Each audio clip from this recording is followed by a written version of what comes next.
Now, to introduce my first guest on the programme this afternoon, I need to give you a little bit of backstory. So, Philip's my next guest, Philip Stader. Was it 3 months ago, Philip? This 3 months ago, all kicked off? Yes, here we go. Right, so 3 months ago, I was sitting in this very studio broadcasting on a Saturday lunchtime. And we've got a system here at BBC Radio Gloucestershire that every time you tweet about us, or every time you tweet about any of the presenters on this radio station, we see it.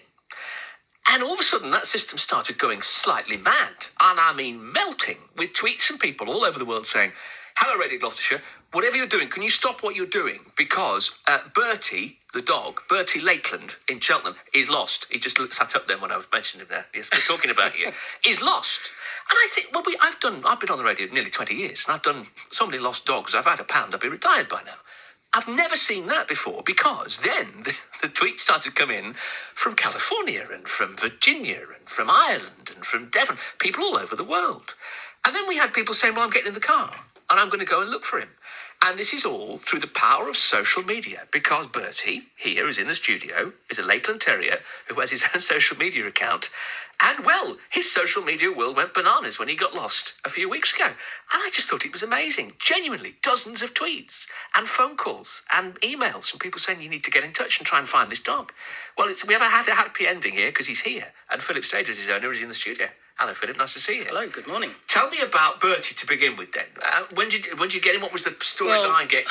It's a complicated story. I had 2 Lakeland Terriers many years ago, which were left to me in somebody's will. Yeah. A fantastic pair of dogs, very naughty, somewhat challenging, and through one thing and another, they moved on. And we got to a point in their lives when we decided we thought we'd like a dog. And I said to my wife, "Let's have a Lakeland Terrier." She'd never had a pet before. Lakelands are very challenging. I didn't really warn her about it, but lo and behold. How are they challenging? They're willful, they're naughty, they're cheeky, they have selective deafness. Yeah? But they're fantastic characters. Right, you can see it. You can see it yes, in him, look at him. without a doubt. So you thought you'd get him? So we thought we'd get a Lakeland. It took us about 9 months to find one. Yeah. Because they're actually a dying breed, which is a great shame because they make fantastic pets. And along came the puppy. Yeah. And the challenges started.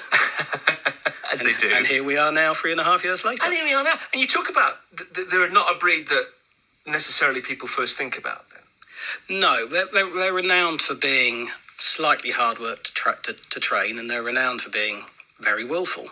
So if he sees a pheasant, he will go after the pheasant. There's not much you'll do to stop him going after the pheasant. And he'll search for the pheasant until he gets very, very bored, normally 20 minutes or an hour later. So recall is non-existent at that point. Recall is pretty well non-existent. You can shout, but he's not bothered. No.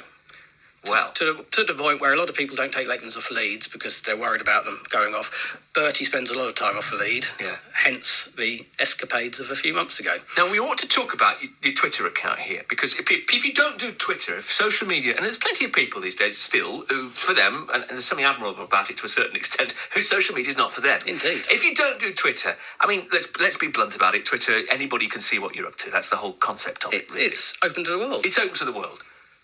How did the Twitter account come about? Why would you give your dog a Twitter account? Well, we didn't do social media, and I've never really liked the idea of social media, apart from maybe to post a few pictures, which I do on a personal basis.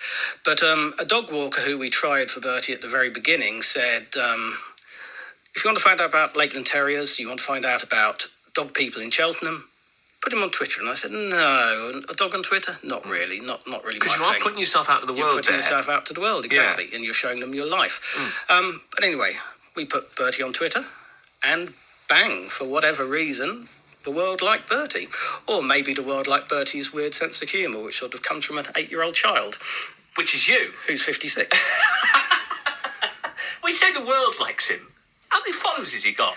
I think he's got just over 13,000 at the moment. 13,000? Yes. And I know that we've got people this lunchtime listening to us in Exeter, Ireland, Teesside, Devon, Texas, Virginia, Canada, Peru, the Channel Islands, and the long list goes on. What? How has this happened? To be honest, I don't really know. Bertie is a dog of character, as you've seen, with him sitting here watching what's going on in the studio. I post pictures of him going about his daily life. Yeah. He comes to work with either myself or my wife every day. We do lots of things. We tend to never stop, and he's always involved.